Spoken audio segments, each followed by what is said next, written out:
বাবা জেনে রেখে দেন মুসলমান, একটু লক্ষ্য করুন।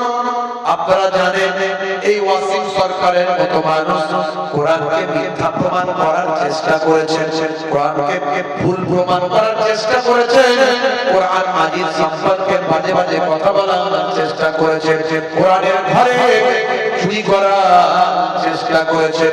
কিন্তু তরুণ যুবকেরা এই ওয়াসিম সরকার একা নয়, এর আগে এরকম বহু মানুষ চেষ্টা করেছে, অনেকে চেষ্টা করে বিফল হয়েছে, অনেকে আবার কোরআনের ঘরে চুরি করতে গিয়ে কোরআনকে ভালোবেসে ফেলেছে, কোরআনের প্রেমিক হয়েছে।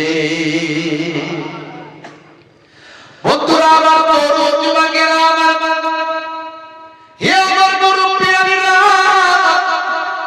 হে যুবকেরা, শুনে দিন বাবা, এই কোরআন মাজিদকে শুধু মুসলমান ভালোবাসে না, লক্ষ লক্ষ কোটি কোটি মুসলিম হিন্দু ভাইরাও ভালোবাসে না।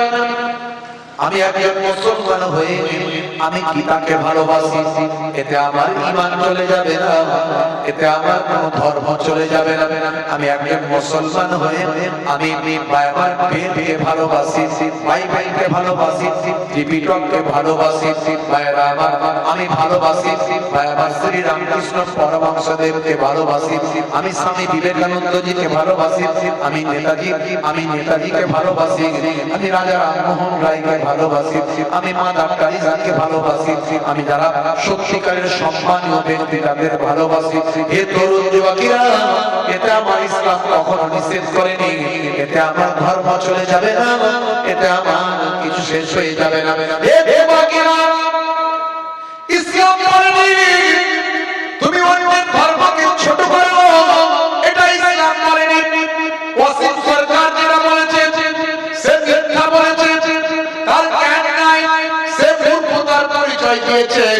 হে যুবকেরা, হে আমার মুরব্বিয়ানেরা, আমি দেখলাম যে ওয়াসিম সরকারের কথাগুলো কেন বললো, ভালো করে একটু গবেষণা করে দেখলাম ওয়াসিম সরকার মাত্র 4 পাস করেছে, তার কোয়ালিফিকেশন হলো ক্লাস 4, মানে 4 ক্লাস পড়া লোক। তো সে আর কি মানে কোরআন হাদিস বুঝবে বলুন দেখি, তার কি জ্ঞান আছে? বুঝতে পারছি কি জ্ঞান আছে? সে তো কোরআনের বিরুদ্ধেই বলবে। স্বাভাবিক, তাকে আমরা চ্যালেঞ্জ করেছি যে আপনি আমার